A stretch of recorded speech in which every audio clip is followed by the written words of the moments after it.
Hi welcome to എജോബിൾസ് learning. ഏതാനും ദിവസങ്ങൾക്കുള്ളിൽ കേട്ടറ്റ് എക്സാം വരികയാണ്. നമ്മൾ അവസാന സമയത്താണ് നമ്മൾ പഠനം കുറച്ചുകൂടി ഊർജിതമായി ചെയ്യാറുള്ളത്.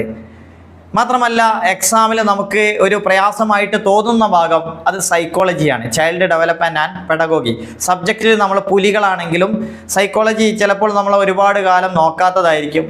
ചിലപ്പോൾ നോക്കിയാൽ തന്നെ നമ്മൾ കണ്ടൻ്റൊക്കെ വായിച്ചിട്ടുണ്ടാവും, പക്ഷേ എക്സാമിന് ചോദിക്കുന്ന ചോദ്യങ്ങൾക്ക് ഉത്തരം ചിലപ്പോൾ MCQയിൽ ഇപ്പോൾ 4 ഓപ്ഷൻസ് തന്നാൽ അതിൽ ഏറ്റവും ബെസ്റ്റ് ആൻസർ ഏതാണെന്ന് മനസ്സിലാക്കാൻ പ്രയാസമായിരിക്കും.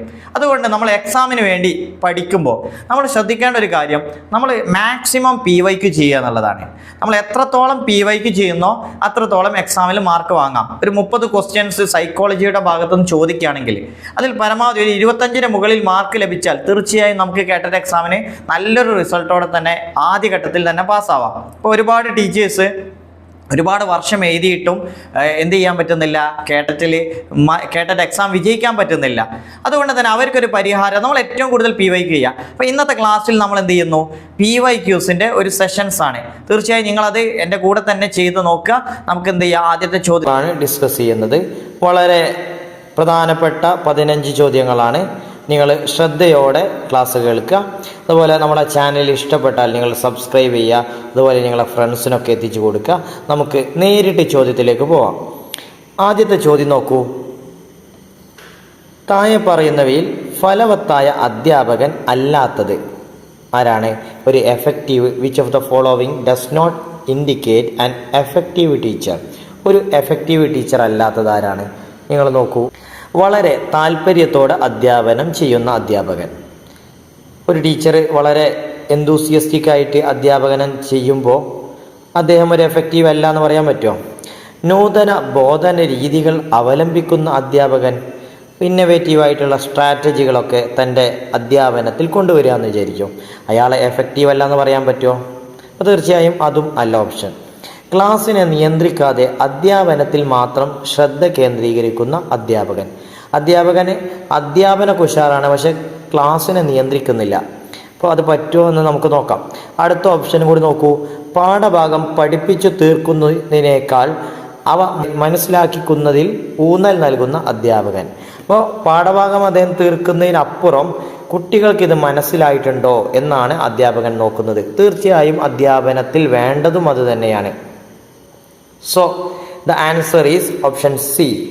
ക്ലാസ്സിനെ നിയന്ത്രിക്കാതെ അധ്യാപനത്തിൽ മാത്രം ശ്രദ്ധ കേന്ദ്രീകരിക്കുന്ന അധ്യാപകൻ. ഓക്കെ, അടുത്ത ചോദ്യം നോക്കൂ. സ്വയം വിലയിരുത്തലിൻ്റെ ഭാഗമായി കുട്ടികൾ ലേണിംഗ് കർവ് വരയ്ക്കുന്ന വേളയിൽ ഭൂരിഭാഗം കുട്ടികളുടെ ഗ്രാഫിലും സമപീഠസ്ഥലികൾ കൂടുതലായി കാണപ്പെട്ടു. നിങ്ങൾ ചില വേർഡൊക്കെ കേൾക്കുമ്പോൾ ഞെട്ടണ്ട. സമപീഠസ്ഥലികൾ നമുക്ക് ഇംഗ്ലീഷ് പറയുമ്പോൾ മനസ്സിലാവും. While constructing learning curve as a self assessment tool. ഇവിടെ ഒരു ലേണിംഗ് കർവ് വരയ്ക്കാം. Many of the students have frequent plateaus in the curve. സമപീഠസ്ഥലികൾ ഉണ്ട്. അപ്പോൾ താഴെ പറയുന്നതിൽ ഏതാണ് ഏറ്റവും അനുയോജ്യമായ കാരണം? നമുക്കറിയാം, കർവ് വരയ്ക്കുമ്പോൾ ലേണിംഗ് കർവ് എന്തിനാണ് വരയ്ക്കുന്നത്? പഠന പുരോഗതി നോക്കാനല്ലേ. അപ്പോൾ കർവിൻ്റെ ഒരു പ്രത്യേകത, ചിലപ്പോൾ കർവുകൾ എന്ത് ചെയ്യും, പല രീതിയിലുണ്ടാവും. തുടക്കത്തിൽ സ്ലോ ആയിരിക്കും, പിന്നെ പെട്ടെന്ന് ഉയരും, പിന്നെ ഒരു ചെറിയൊരു മന്ദപ്പൊക്കം വരും. അങ്ങനെയുള്ള കർവുകൾ ഉണ്ടാവാറുണ്ട്. അപ്പോൾ ഇങ്ങനെ ഈ കർവിൽ ഇവിടെ ഇതൊരു സ്ലോ പേസിലാണ് ഉള്ളത് അല്ലേ. പിന്നെ ഒരു സ്റ്റീപ്പായിട്ട് കുത്തനെയുള്ള ഒരു ഉയർച്ച വരുന്നു. ഇതിൻ്റെ മുകളിൽ നിങ്ങൾ കണ്ടോ, ഈ ഒരു റീജിയൻ ഇവിടെയാണ് നമ്മൾ എന്ത് പറയുക, സമപീഠസ്ഥലി അല്ലെങ്കിൽ പ്ലാറ്റ്യൂ എന്ന് പറയാം. അതായത് പഠനത്തിൽ വേണ്ടത്ര പുരോഗതി ഇല്ലാത്തൊരു സമയം. അതിന് മറ്റൊരു രീതിയിൽ വരയ്ക്കുകയാണെങ്കിൽ ഇങ്ങനെ ഉഷാറായി ഇങ്ങനെ പോകുന്ന സമയത്ത് ഇടയ്ക്ക് ഇങ്ങനെയുള്ള ഒരു സ്റ്റേജ് കണ്ടോ, ഈ നേരെയുള്ള ഒരു സ്റ്റേജ് ഇങ്ങനെ ഉണ്ടെങ്കിൽ നമുക്കതിനെന്ത് പറയാം, സമപീഠസ്ഥലി എന്ന് പറയാം. അപ്പോൾ ഇങ്ങനെയുള്ള കാരണം എന്ത്? ബോധന രീതിയുടെ പോരായ്മ, ഇംപ്രോപ്പർ മെത്തേഡ് ഓഫ് ടീച്ചിങ്. നൂതനമായ ബോധന രീതി, ഇന്നവേറ്റീവ് ടീച്ചിങ് സ്ട്രാറ്റജീസ്. യഥാർത്ഥ നിലയിലുള്ള ഉത്കർഷേച്ഛ, റിയലിസ്റ്റിക് ലെവൽ ഓഫ് ആസ്പിരേഷൻ. ഉന്നത നിലയിലുള്ള അഭിപ്രേരണ, ഹൈ ലെവൽ ഓഫ് മോട്ടിവേഷൻ. ഉത്തരം ഏതായിരിക്കും? നമ്മളൊരു ലോജിക്ക് ഉപയോഗിച്ച് ഇത് കണ്ടെത്തൂ. അതായത് ഒരു കുട്ടികളുടെ പഠനത്തിൽ എന്തെങ്കിലും പ്രയാസങ്ങൾ ഉണ്ടാവാനുള്ള കാരണം എന്ന് ആലോചിച്ച് നോക്കൂ. ഏതായിരിക്കും ഉത്തരം? ബോധന രീതിയിലുള്ള പോരായ്മയല്ലേ? അതൊരു പ്രശ്നം തന്നെയാണ്, ഇംപ്രോപ്പർ മെത്തേഡ് ഓഫ് ടീച്ചിങ്. അതേസമയത്ത് ടീച്ചർ ഇന്നവേറ്റീവ് സ്ട്രാറ്റജി യൂസ് ചെയ്തത് പഠനത്തിനൊരു പോരായ്മയാണോ? അല്ല. അതുപോലെ റിയലിസ്റ്റിക് ആസ്പിരേഷൻ കൊടുത്താൽ അത് യഥാർത്ഥത്തിൽ അങ്ങനെയാണ് ചെയ്യേണ്ടത്. അതുപോലെ ഹൈ ലെവൽ ഓഫ് മോട്ടിവേഷനും ഒരു യഥാർത്ഥ അധ്യാപകൻ കൊടുക്കണം. അപ്പോൾ പഠനത്തിൽ എന്തെങ്കിലും പ്രശ്നങ്ങൾ ഉണ്ടാവാനുള്ള കാരണം എന്താണ്? അത് തീർച്ചയായും അധ്യാപനത്തിലുള്ള പോരായ്മയാണ്. അടുത്ത ചോദ്യം നോക്കൂ. നിങ്ങളുടെ സ്കൂളിലെ കുട്ടി ലൈംഗിക പീഡനത്തിനിരയായാൽ ഒരു പ്രൈമറി സ്കൂൾ അധ്യാപകൻ എന്ന നിലയിൽ നിങ്ങൾ എന്തു ചെയ്യും? സ്കൂൾ അധികൃതരെയും രക്ഷിതാക്കളെയും വിവരമറിയിക്കും. തീർച്ചയായും അധികൃതരെ അറിയിക്കേണ്ടതാണ്. ചൈൽഡ് ലൈൻ കേന്ദ്രങ്ങളിൽ വിവരമറിയിക്കും. തീർച്ചയായും അങ്ങനെയുള്ള വിഷയങ്ങൾ ചൈൽഡ് ലൈനിനെ അറിയിക്കൽ നിർബന്ധമാണ്. പ്രശ്നം യഥാർത്ഥമാണോ എന്ന് ഉറപ്പുവരുത്തും. നമ്മൾ ഒരു പ്രശ്നം ഉണ്ടായാൽ അത് നേരിട്ട് മനസ്സിലാക്കാതെ കാര്യങ്ങൾ ഇടപെടരുത്. കാര്യങ്ങൾ കൃത്യമായി ചോദിച്ചറിഞ്ഞ് അല്ലെങ്കിൽ അതിൻ്റെ യഥാർത്ഥ വശങ്ങൾ മനസ്സിലാക്കിയിട്ട് ഒരു യഥാർത്ഥ ടീച്ചർ പെരുമാറാവും. അപ്പോൾ ഈ 3 ഓപ്ഷനും പറ്റും. അപ്പോൾ നമുക്ക് ഓപ്ഷൻ എന്ത് കൊടുക്കാം? മേൽ പറഞ്ഞവയെല്ലാം. അടുത്ത ചോദ്യം നോക്കൂ. 8ാം ക്ലാസ്സിൽ പഠിക്കുന്ന അനുവിന് രസതന്ത്രത്തിലെ സമവാക്യങ്ങൾ സമീകരിക്കുന്നതിന് മിക്കപ്പോഴും പ്രയാസം നേരിട്ടു എന്ന് പറഞ്ഞാൽ എന്താ പ്രശ്നം? Difficult to balance chemical equations. അപ്പോൾ പിയാഷയുടെ സിദ്ധാന്തം അനുസരിച്ച് അവൻ എന്തു ന്യൂനതയാണുള്ളത്? പിയാഷ ഒരുപാട് തിയറിയൊക്കെ പറഞ്ഞിട്ടില്ലേ? അപ്പോൾ object permanence, conservation, reversible thinking, logical reasoning ഏതായിരിക്കും? പിയാഷയുടെ കൺസെപ്റ്റ് പ്രകാരം പ്രത്യാവർത്തന ചിന്ത, അതായത് റിവേഴ്സിബിൾ തിങ്കിങ് ആണ് ഈ കുട്ടിക്കില്ലാത്തത്. അപ്പോൾ നമുക്കറിയാം എന്താണ് റിവേഴ്സിബിൾ തിങ്ക്. അതായത് ഒരാൾ പറയാം എൻ്റെ അച്ഛൻ ആരാണ് പറഞ്ഞാൽ ഒരു കുട്ടിക്ക് ചിലപ്പോൾ മനസ്സിലാവും. പക്ഷേ ആ അച്ഛൻ്റെ ആരാണ് ഞാൻ എന്ന് ചോദിച്ചാൽ എന്ത് ചെയ്യൂല? മനസ്സിലാവില്ല. ഇതിനാണ് റിവേഴ്സിബിൾ തിങ്കിങ്ങിലുള്ള പ്രശ്നങ്ങളെന്ന് പറയാം. അതുപോലെ 5 + 3 എന്ന് പറഞ്ഞാൽ 8 ആണ്. അതേസമയത്ത് 8 - 3 എത്രയാണെന്ന് ചോദിച്ചാൽ ആ കുട്ടിക്ക് മനസ്സിലാവുന്നില്ലെങ്കിൽ അവിടെ റിവേഴ്സിബിൾ തിങ്കിങ്ങിൽ പ്രശ്നമുണ്ട്. അതുപോലെയാണ് കെമിക്കൽ ഫോർമുലയും അല്ലേ? 2 ഭാഗങ്ങൾ നമ്മൾ ബാലൻസ്, ലെഫ്റ്റ് സൈഡും റൈറ്റ് സൈഡും നമ്മൾ ബാലൻസ് ചെയ്യുമ്പോൾ അപ്പോൾ രണ്ടും ഈക്വലാണ് എന്നുള്ള ഒരു രീതിയിലേക്ക് എത്തുന്നില്ലെങ്കിൽ എന്ത് പ്രശ്നമുള്ളത്? റിവേഴ്സിബിൾ തിങ്കിങ്ങിനല്ലേ പോരായ്മ ഉള്ളത്. ഓക്കെ, അടുത്ത ചോദ്യം നോക്കൂ. വൈഗോട്സ്കി വൈജ്ഞാനിക വികാസത്തെ എങ്ങനെ നോക്കിക്കാണുന്നു? How did Vygotsky view cognitive development? Cognitive ഡെവലപ്മെൻറ്റിനെ കുറിച്ച് വൈഗോട്സ്കിയുടെ അഭിപ്രായം. ചോദന പ്രതികരണ ബന്ധങ്ങളുടെ പഠന പ്രക്രിയയാണ് വികാസം അല്ലേ? Development as A sequence of learning stimulus response association. തീർച്ചയായും ചോദന പ്രതികരണങ്ങളുടെ ബന്ധങ്ങളൊക്കെ ആരാണ്? ബിഹേവിയറിസ്റ്റുകളുടേതല്ലേ? വൈഗോട്സ്കി ഒരു സോഷ്യൽ കൺസ്ട്രക്റ്റിവിസ്റ്റ് അല്ലേ? അപ്പോൾ അടുത്ത ക്വസ്റ്റ്യൻ നോക്കൂ. കുട്ടികൾക്ക് ലഭിക്കുന്ന സാമൂഹികവും സാംസ്കാരികവുമായ അനുഭവങ്ങളുടെ ഫലമാണ് വൈജ്ഞാനിക വികാസം. ഏകദേശം അല്ലേ? സാമൂഹികം, സോഷ്യൽ ആൻഡ് കൾച്ചറൽ, അതൊക്കെ വൈഗോട്സ്കിയുടെ അഭിപ്രായത്തോട് യോജിക്കുന്നുണ്ട്. മറ്റുള്ള ഓപ്ഷൻസ് നോക്കൂ. വികാസം പാരമ്പര്യമായി മുമ്പേ നിർണ്ണയിക്കപ്പെട്ടതാണ്. അതും തീർച്ചയായും ശരിയല്ല. ഹെറിഡിറ്ററി ആയിട്ട് അല്ലെങ്കിൽ ജെനറ്റിക്കലി ലഭിക്കുന്നതാണെന്ന് വൈഗോട്സ്കിക്ക് അഭിപ്രായമല്ല. ശാരീരിക പക്വത ആർജിക്കുന്നതിൻ്റെ ഫലമാണ് വികാസം. Development is the result of biological maturation. അപ്പോൾ ബയോളജിക്കൽ മെച്ചുറേഷനും വൈഗോട്സ്കിയുടെ അഭിപ്രായമല്ല. അപ്പോൾ തീർച്ചയായും ഓപ്ഷൻ ബി ആണ് ശരിയാവുന്നത്. Intellectual development is the result of experiences of children in terms of social and cultural context. അതാണ് ഉത്തരം കേട്ടോ. അടുത്ത ചോദ്യം നോക്കൂ. കൗമാരക്കാരൻ്റെ സാമൂഹ്യ വികാസത്തിൻ്റെ ഒരു പ്രധാന ഘടകം, അതായത് കൗമാരപ്രായത്തിൽ അവരുടെ ഒരുപാട് വികാസങ്ങൾ നടക്കല്ലോ, അതിൻ്റെ പ്രധാന ഘടകം എന്താണ്? ഫോമിംഗ് ഗ്യാങ്സ്, സാമൂഹിക നിലവാരം കാത്തു സൂക്ഷിക്കുക, സൗഹൃദ ബന്ധങ്ങൾ നിരാകരിക്കുക, ഡിനൈൽ ഓഫ് ഫ്രണ്ട്ഷിപ്പ്, സമപ്രായക്കാർക്കുള്ള പ്രാധാന്യം കൂടുതൽ. ഇവിടെ നിങ്ങൾ ഓപ്ഷൻ നോക്കൂ. സൗഹൃദ ബന്ധങ്ങളെ നിരാകരിക്കുക, തീർച്ചയായും അത് ശരിയാവില്ല. കാരണം എന്താ? ഈ ഒരു കൗമാരക്കാരുടെ പ്രത്യേകത സുഹൃത്തുക്കളോട് ഭയങ്കരമായ ബന്ധം കാത്തു സൂക്ഷിക്കും. ഇനി മറ്റുള്ള ഓപ്ഷൻസ് ഒക്കെ നോക്കിയാൽ നമുക്ക് ഏറ്റവും യോജിച്ച ഒരു ഓപ്ഷൻ ഏതെടുക്കുക? ഗ്യാങ്ങുകൾ രൂപീകരിക്കുക, ഫോമിങ് ഗ്യാങ്. ഗ്യാങ് ഏജ് എന്ന് പറഞ്ഞാൽ അല്ലേ, ഗ്യാങ് ഏജ് എന്ന് പറഞ്ഞാൽ ഏതാണ് ശരിക്കും? ലേറ്റർ ചൈൽഡ്ഹുഡാണ്. ലേറ്റർ ചൈൽഡ്ഹുഡ്, അതായത് അന്ത്യബാല്യത്തിലാണ് എന്ത് ഏറ്റവും ശക്തമായ രീതിയിൽ ഗ്യാങ് ഏജ് അല്ലെങ്കിൽ ഗ്യാങ്ങുകൾ രൂപീകരിക്കാനുള്ളൊരു താല്പര്യം വരുന്നത്. അപ്പം നമുക്ക് ആ ഓപ്ഷൻ ഒഴിവാക്കാം. പിന്നെ ഏതാണ്? സമപ്രായക്കാർക്കുള്ള പ്രാധാന്യം കൂടുതൽ അല്ലേ, more importance for peer group. അപ്പോൾ പിയർ ഗ്രൂപ്പിൻ്റെ സ്വാധീനമാണ് കൗമാരക്കാരിൽ ഉണ്ടാകുന്ന പ്രധാനപ്പെട്ടൊരു പ്രശ്നം. ചിലപ്പോൾ പ്രശ്നമായിരിക്കും, അത് ചിലപ്പോൾ പോസിറ്റീവായിരിക്കും കേട്ടോ. പോസിറ്റീവായിട്ടുള്ള റിലേഷൻസ് ഉണ്ടാവും, നെഗറ്റീവായി ബാധിക്കുന്ന റിലേഷൻസ് ഉണ്ടാവും. ഏതായാലും പിയർ ഗ്രൂപ്പാണ് കൗമാരക്കാരുടെ ജീവിതത്തിൽ പ്രധാനപ്പെട്ട ഒരു ഘടകം. അടുത്ത ചോദ്യം നോക്കൂ. നിങ്ങളുടെ ക്ലാസ്സിലെ ഒരു കുട്ടി നിങ്ങളുടെ വിഷയത്തിൽ പിന്നാക്കം പോയാൽ നിങ്ങൾക്ക് എന്ത് ചെയ്യും? If A students in your class is week in your subject what will do? അതായത് സ്വാഭാവികമായിട്ട് ലേണിംഗിൽ എന്തെങ്കിലും പ്രശ്നങ്ങൾ ഉണ്ടെങ്കിൽ ഒരു ടീച്ചർ ചെയ്യേണ്ടത് എന്താ? പരിഹാര ബോധനം നൽകുക, പ്രൊവൈഡ് റെമഡിയൽ കോച്ചിങ്, സഹപാഠികൾ വഴിയുള്ള പഠനം അവലംബിക്കുക, ഗിവ് പിയർ അസിസ്റ്റൻസ്, മറ്റു കുട്ടികളുടെ സമയം നഷ്ടപ്പെടാതിരിക്കാൻ വേണ്ടി അവരെ അവഗണിക്കുക, avoid the students as it may be consuming the time of other students, അധ്യാപന വേഗത കൂട്ടി അവൻ്റെ ഗ്രഹണശേഷി കൂട്ടാൻ ശ്രമിക്കുക, make the teaching fast so that students comprehension level may increase. Really നിങ്ങളൊന്ന് ആലോചിച്ച് നോക്കൂ, നമ്മളൊരു കുട്ടിക്ക് പ്രോബ്ലം ഉണ്ടെങ്കിൽ നമ്മൾ എന്ത് ചെയ്യണം? പരിഹാര ബോധനം അതല്ലെങ്കിൽ റെമഡിയൽ ടീച്ചിങ് കൊടുക്കണം. അതാണ് ഇതിന് കറക്റ്റ് ആൻസർ. അടുത്ത ചോദ്യം നോക്കൂ. പ്രായഭേദമന്യേ വൈകല്യമുള്ളവരെ മുഖ്യധാരാ വിദ്യാഭ്യാസ മേഖലയിൽ ചെറിയ സമായോജനങ്ങളിലൂടെയും വിഭവങ്ങൾ നൽകിയും ഉൾക്കൊള്ളിക്കുന്ന രീതിക്ക് എന്താണ് പറയുക?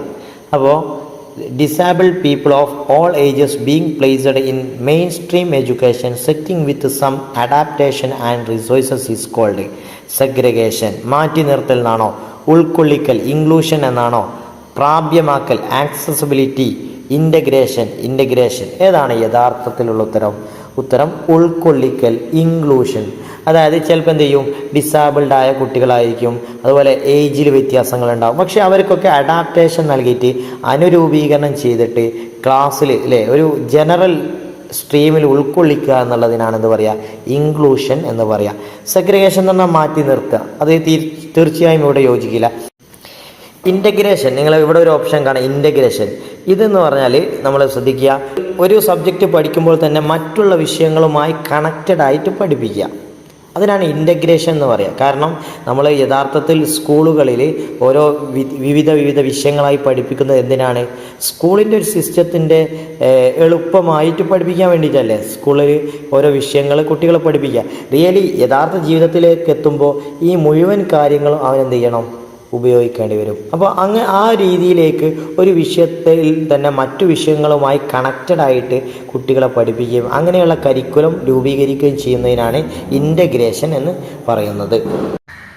ഇവിടെ ഞാൻ പ്രിൻസിപ്പിൾസ് ഓഫ് ഇൻക്ലൂസീവ് എഡ്യൂക്കേഷൻ, അതായത് ഇൻക്ലൂസീവ് എഡ്യൂക്കേഷൻ്റെ ചില പ്രിൻസിപ്പിൾസ് ഉൾപ്പെടുത്തുന്നു. അതായത് വെൽ കൺസ്ട്രക്റ്റഡ് എഡ്യൂക്കേഷണൽ പ്ലാന്. നമ്മുടെ ഇൻക്ലൂസീവ് സിസ്റ്റം എന്താണ് നന്നായിട്ട് ഒരു തയ്യാറാക്കിയിട്ടുള്ള ഒരു എഡ്യൂക്കേഷണൽ പ്ലാനാണ്.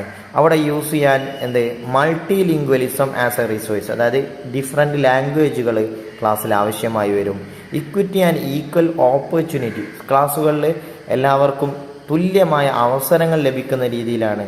അതുപോലെ യൂസ് ഓഫ് സ്പെസിഫിക് പെഡഗോയിക്കൽ സ്ട്രാറ്റജീസ്, അവിടെ ബോധന രീതികൾക്കൊക്കെ പ്രത്യേക ബോധന രീതികൾ, അങ്ങനെയുള്ള സ്ട്രാറ്റജികൾ അവിടെ ഫോളോ ചെയ്യും.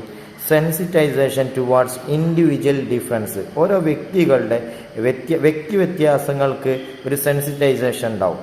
അപ്പോൾ ഇതൊക്കെ ഇൻക്ലൂസീവ് എഡ്യൂക്കേഷൻ്റെ പ്രിൻസിപ്പിൾസാണ്. അത് നിങ്ങളൊന്ന് മനസ്സിലാക്കി വെക്കുക. അടുത്ത ചോദ്യം നോക്കൂ. വെളുത്ത പട്ടിയുടെ കടിയേറ്റ കുട്ടിക്ക് കറുത്ത പട്ടിയെ പേടി തോന്നുന്നില്ല. ഇത് താഴെ പറയുന്നവയിൽ എന്തിന് സമാനമാണ്? അപ്പോൾ വെളുത്ത പട്ടിയുടെ കടിയേറ്റ കുട്ടിയാണ്. അപ്പോൾ അവന് കറുത്ത പട്ടിയെ കാണുമ്പോൾ പേടി തോന്നില്ല. ഇവിടെ എന്താണ് സംഭവിക്കുന്നത്? Stimulus generalisation, stimulus substitution, stimulus discrimination, spontaneous recovery. ഏതാണ് ഇവിടെ ഉത്തരം വരുന്നത്?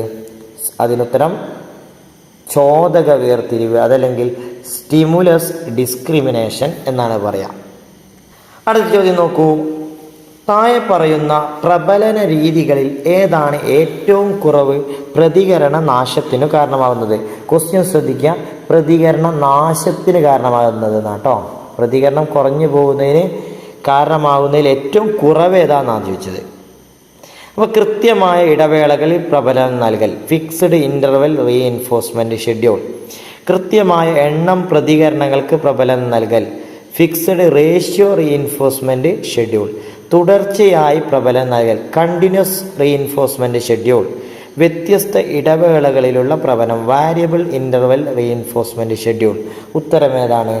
ഉത്തരം തുടർച്ചയായി പ്രബലം നൽകൽ. അപ്പോൾ കണ്ടിന്യൂസ് റീഇൻഫോഴ്സ്മെൻറ്റ് കൊടുക്കുകയാണെങ്കിൽ ഈ പ്രതികരണ നാശം എന്ത് ചെയ്യും? കുറവായിരിക്കും, വളരെ കുറവായിരിക്കും. ഇവിടെ ഉദ്ദേശിക്കുന്നത് കൃത്യമായ സമയങ്ങളിലാണ് കേട്ടോ. കൃത്യമായ സമയത്തിൽ തന്നെ എന്ത് ചെയ്യുക, അതായത് ഈ പ്രതികരണം ഉണ്ടാവുന്ന സമയത്ത് തന്നെ എന്ത് ചെയ്യണം? സ്റ്റിമുലസ് കൊടുക്കണം. അതാണ് ഇവിടെ ചെയ്യുന്നത്. അടുത്ത ചോദ്യം നോക്കൂ. താഴെ പറയുന്നവയിൽ വ്യക്തിത്വം അളക്കാൻ ഉപയോഗിക്കുന്ന ഒരു പ്രൊജക്റ്റീവ് ടെസ്റ്റുകൾ. അപ്പോൾ വ്യക്തിത്വം അളക്കാൻ പേഴ്സണാലിറ്റി ടെസ്റ്റുകൾ ഒരുപാടുണ്ട്. പക്ഷേ ഇവിടെ പ്രൊജക്റ്റീവ് ടെസ്റ്റുകളാണ് ചോദിച്ചത്. അപ്പോൾ കേസ് സ്റ്റഡി, MMPI, TAT, ചോദ്യാവലി, ഇതിലേതാണ് പ്രൊജക്റ്റീവ് ടെസ്റ്റിൽ പെടുന്നത്? ഏതാണ്? TAT എന്ന് പറഞ്ഞാൽ ടാറ്റ് എന്താണ്? തീമാറ്റിക് അപ്പർ സെക്ഷൻ ടെസ്റ്റാണ്. അപ്പോൾ MMPIയും വ്യക്തിത്വം അളക്കുന്നത് തന്നെയാണ്. പക്ഷെ അതെന്തല്ല, പ്രൊജക്റ്റീവ് ടെക്നിക്കല്ല. കേസ് സ്റ്റഡി വ്യക്തിത്വം അളക്കുന്നതാണ്. ക്വസ്റ്റ്യനെയറൊക്കെ അതിന് പറ്റും. പക്ഷെ എന്തല്ല, പ്രൊജക്റ്റീവ് ടെസ്റ്റ് അല്ല. ഓക്കെ, അതാണ് അവിടെ ഉത്തരം. അടുത്ത ചോദ്യം. ക്ലാസ്സിലെ സാമൂഹ്യ ബന്ധങ്ങൾ വിലയിരുത്തുന്നതിനിടയിൽ ഒരു കുട്ടിയെ മറ്റെല്ലാവരും അംഗീകരിക്കുന്നതായി കണ്ടു. അവനെ എന്തു പറയാം? നമുക്കറിയാം സോഷ്യോമെട്രി അല്ലേ, സാമൂഹിക മിതി. ആരാണ് കണ്ടുപിടിച്ചത്? ജെൽ മൊറീനോയുടെ സാമൂഹിക മിതി. അതിൽ ഒരുപാട് വിഭാഗക്കാരുണ്ട്. അതിൽ ഒരു ക്ലാസ്സിലെ കുട്ടികളെ മറ്റുള്ളവരൊക്കെ അംഗീകരിക്കുന്നതാണെങ്കിൽ ആ റിലേഷൻഷിപ്പിന് എന്തു പറയും? മാറ്റി നിർത്തപ്പെട്ടവൻ, ഐസൊലേറ്റ്, അല്ലെ റിജക്റ്റ്, തിരസ്കരിക്കപ്പെട്ടവൻ, ക്ലിക്ക്, സ്റ്റാർ. ഏതാണ് ഉത്തരം? ഉത്തരം സ്റ്റാർ തന്നെയാണ്. സ്റ്റാർ അതായത് ഒരു ക്ലാസ്സിൽ കുട്ടികളുടെ റിലേഷൻഷിപ്പ് പരിശോധിക്കാനാണ് നമ്മൾ എന്ത് ചെയ്യുന്നത്? സോഷ്യോമെട്രി ഉപയോഗപ്പെടുത്തുന്നത്. അപ്പോൾ ക്ലിക്കുകൾ എന്ന് പറഞ്ഞാൽ എന്താണ്? മൂന്നാളുകളുടെ ഒരു പരസ്പര കണക്ഷൻ ആണെങ്കിൽ, ഇപ്പോൾ A എന്ന കുട്ടിക്ക് B എന്ന കുട്ടിയോട് ഒരു കണക്ഷൻ ഉണ്ട്, B എന്ന കുട്ടിക്ക് C എന്ന കുട്ടിക്ക് അതുപോലെ C എന്ന കുട്ടിക്ക് Aയോടും ഒക്കെ കണക്ഷൻ ഉണ്ടെങ്കിൽ നമുക്ക് എന്ത് പറയാം? ക്ലിക്കുകൾ എന്ന് പറയാം. ഇനി രണ്ട് പേര് പരസ്പരം അങ്ങോട്ടും അല്ലേ ഇങ്ങോട്ടും ഉള്ള കണക്ഷൻ ആണെങ്കിൽ നമുക്ക് ദ്വന്ദ്ങ്ങൾ എന്ന് പറയാമല്ലോ, ദ്വന്ദ്ങ്ങൾ. അതേപോലെ സ്റ്റാർ, അതായത് ഒരു കുട്ടിയെ ഒരുപാട് കുട്ടികൾ എന്ത് ചെയ്യുന്നു? ഒരു കുട്ടിയോട് പ്രത്യേക റിലേഷൻഷിപ്പ് ഉണ്ട് എന്നുണ്ടെന്ന് വിചാരിക്കും. അപ്പോൾ നമുക്ക് ഇതിന് പറയുന്ന പേരാണെന്ത്? സ്റ്റാർ എന്ന് പറയുന്നത്. അടുത്ത ചോദ്യം നോക്കൂ. കുട്ടികൾ അനുഭവിക്കുന്ന പഠന പ്രയാസങ്ങളെ വിലയിരുത്താൻ താഴെ പറയുന്ന ഉപാധികളിൽ ഏതാണ് ഏറ്റവും അനുയോജ്യം? എന്തിനാണ്? Which of the following test can be used for the assessment of difficulties in the learning experienced by the students. കുട്ടികളുടെ ലേണിംഗ് ഡിഫിക്കൽട്ടി മനസ്സിലാക്കാൻ performance test, diagnostic test, achievement test, prognostic test. ഏതാണ് ഉത്തരം? ഡയഗ്നോസ്റ്റിക്, അതല്ലെങ്കിൽ നിദാന ശോധകം എന്ന് പറയും. Achievement test എന്ന് പറഞ്ഞാൽ എന്താ? കുട്ടികളുടെ അച്ചീവ്മെൻറ്റ് മനസ്സിലാക്കാൻ വേണ്ടിയിട്ടല്ലേ അച്ചീവ്മെൻറ്റ് ടെസ്റ്റുകൾ. ഭാവിയിൽ കുട്ടി എന്തൊക്കെ നേടിയെടുക്കും അതിനെക്കുറിച്ച് അത് മനസ്സിലാക്കാനുള്ള ടെസ്റ്റാണ് പ്രോഗ്നോസ്റ്റിക് ടെസ്റ്റ്. അടുത്ത ചോദ്യം. താഴെ പറയുന്നവയിൽ അച്ചീവ്മെൻറ്റ് മോട്ടിവേഷൻ തിയറി മുന്നോട്ട് വെച്ചത് ആരാണ്? അച്ചീവ്മെൻറ്റ് മോട്ടിവേഷൻ എന്നുള്ളൊരു തിയറി ഉണ്ട്. ഇതാരാണ് മുന്നോട്ട് വെച്ചത്? ഉത്തരം Abraham Maslow, Carl Rogers, David McClelland, E.L. Thorndike. ആരാണ്? ഉത്തരം ഡേവിഡ് മക്ലെലൻ ആണ് കേട്ടോ. എബ്രഹാം മാസ്ലോ നിങ്ങൾക്കറിയാം, ഹെയറാർക്കി ഓഫ് നീഡ്സ് അല്ലേ, ഹെയറാർക്കി ഓഫ് നീഡ്സ്, ആവശ്യകതാ ശ്രേണി രൂപീകരിച്ചത്. അടുത്ത ചോദ്യം നോക്കൂ.